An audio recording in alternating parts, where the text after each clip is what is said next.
जय शनिदेव। नमस्कार दोस्तों, आपका बहुत बहुत स्वागत है हमारे चैनल गौरी कथा हब में। अगर आपको वीडियो पसंद आए तो प्लीज़ लाइक, कमेंट, शेयर और सब्सक्राइब ज़रूर करें। आइए सुनते हैं शनिवार की व्रत कथा। एक समय स्वर्गलोक में सबसे बड़ा कौन है के प्रश्न पर 9 ग्रहों में वाद विवाद हो गया। विवाद इतना बढ़ा कि परस्पर भयंकर युद्ध की स्थिति बन गई। निर्णय के लिए सभी देवता देवराज इंद्र के पास पहुँचे और बोले, हे देवराज, आपको निर्णय करना होगा कि हम में से सबसे बड़ा कौन है। देवताओं का प्रश्न सुनकर देवराज इंद्र उलझन में पड़ गए। इंद्र बोले, मैं इस प्रश्न का उत्तर देने में असमर्थ हूँ। हम सभी पृथ्वीलोक में उज्जैनी नगरी में राजा विक्रमादित्य के पास चलते हैं। देवराज इंद्र सहित सभी ग्रह देवता उज्जैनी नगरी में पहुँचे। महल में पहुंचकर जब देवताओं ने उनसे अपना प्रश्न पूछा तो राजा विक्रमादित्य भी कुछ देर के लिए परेशान हो उठे, क्योंकि सभी देवता अपनी अपनी शक्तियों के कारण महान थे। किसी को भी छोटा या बड़ा कह देने से उनके क्रोध के प्रकोप से भयंकर हानि पहुंच सकती थी। अचानक राजा विक्रमादित्य को एक उपाय सूझा और उन्होंने विभिन्न धातुओं स्वर्ण, रजत, चांदी, कांसा, तांबा, सीसा, रांगा, जस्ता, अभ्रका व लोहे के 9 सिंहासन का निर्माण करवाया। उन्हें उपर्युक्त क्रम में रख दिया गया। सबसे निवेदन किया गया कि क्रमानुसार सिंहासन पर आसन ग्रहण करें। शर्त रखा गया कि जो सबसे अंतिम में सिंहासन पर आसन ग्रहण करेगा वही सबसे छोटा माना जाएगा, जिसकी वजह से शनिदेव सबसे बाद में आसन प्राप्त कर सके और सबसे छोटे कहलाए। क्रोध के आवेश में आकर शनिदेव ने सोचा कि राजा ने यह सब जानबूझकर किया है। कुपित होकर राजा से कहा कि राजा, तू मुझे नहीं जानता। सूर्य एक राशि में 1 महीना, चंद्रमा 2.25 महीना 2 दिन, मंगल 1.5 महीना, बृहस्पति 13 महीने, बुध और शुक्र 1-1 महीने विचरण करते हैं, लेकिन मैं 2.5 से 7.5 साल तक रहता हूँ।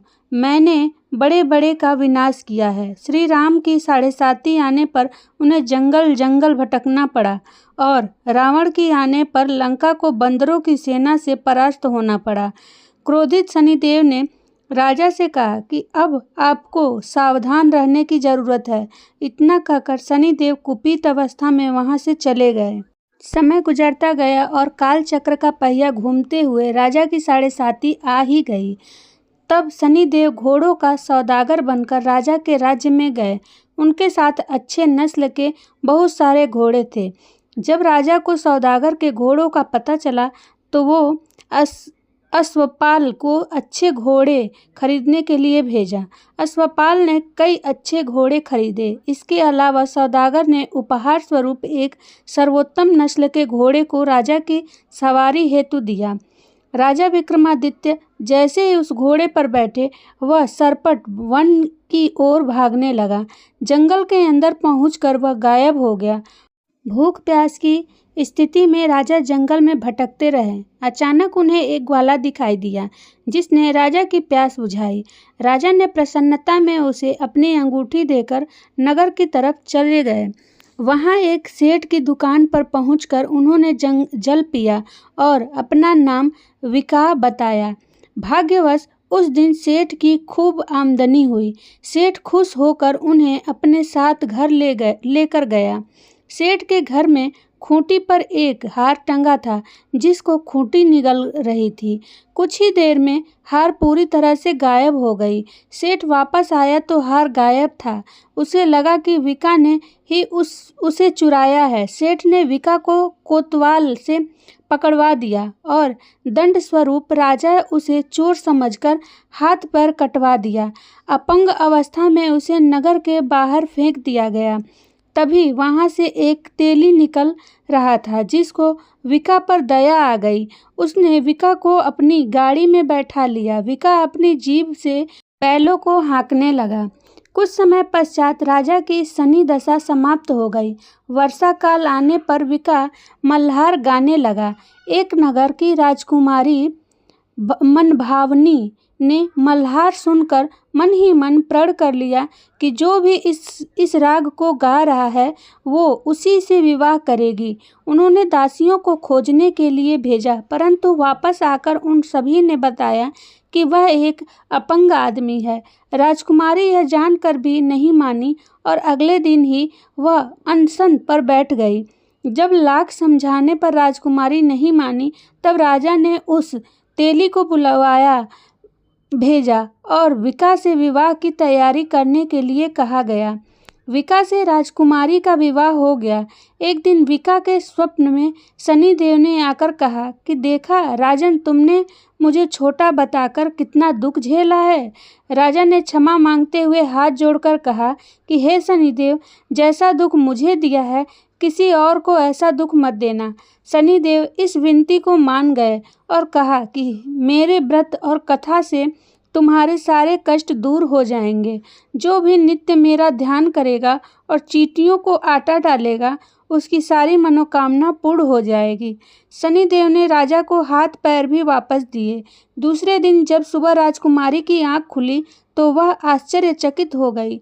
विका ने मनभावनी को बताया कि वह उज्जैन का राजा विक्रमादित्य है। मनभावनी खुशी से फूले नहीं समा रही थी। राजा और नगरवासी सभी अत्यंत प्रसन्न हुए। सेठ ने जब यह सुना तो वह पैरों पर गिरकर क्षमा मांगने लगा। राजा ने कहा कि यह सब शनिदेव के कोप का प्रभाव था और इसमें किसी का कोई दोष नहीं है। सेठ ने निवेदन करते हुए कहा कि मुझे शांति तभी मिलेगी जब आप मेरे घर चलकर भोजन करेंगे। सेठ ने कई प्रकार के व्यंजनों से राजा का सत्कार किया। जब राजा भोजन कर रहे थे तभी जो खूंटी हार निगल गई थी वही अब उसे उगल रही थी। सेठ ने अनेक मोहरे देकर राजा का धन्यवाद किया और अपनी कन्या श्री कंवरी से पाणी ग्रहण का निवेदन किया। राजा ने सहर्ष स्वीकार कर लिया। राजा अपनी दोनों रानियों मनभावनी और श्री कंवरी को लेकर उज्जैन नगरी लौट आए। सारे नगर में दीपमाला और खुशी मनाई। राजा ने घोषणा करते हुए कहा कि मैंने शनिदेव को सबसे छोटा बताया था, लेकिन असल में वो सर्वोपरि हैं। तब से सारे राज्य में शनिदेव की पूजा और कथा नियमित होने लगी। सारी प्रजा के बीच खुशी और आनंद का वातावरण बन गया। शनिदेव के व्रत की कथा को जो भी सुनता है या पढ़ता है उसके सारे दुख दूर हो जाते हैं। शनिदेव की पूजा की विधि। सबसे पहले भगवान शनि की प्रतिमा को पंचामृत से स्नान कराएं, फिर उन्हें काले वस्त्र, तिल और तेल अर्पित करें। इसके बाद शनि चालीसा का पाठ करें और शनिदेव के मंत्रों का जाप करें। अंत में शनिदेव की आरती करें और व्रत कथा सुनें। जय शनिदेव।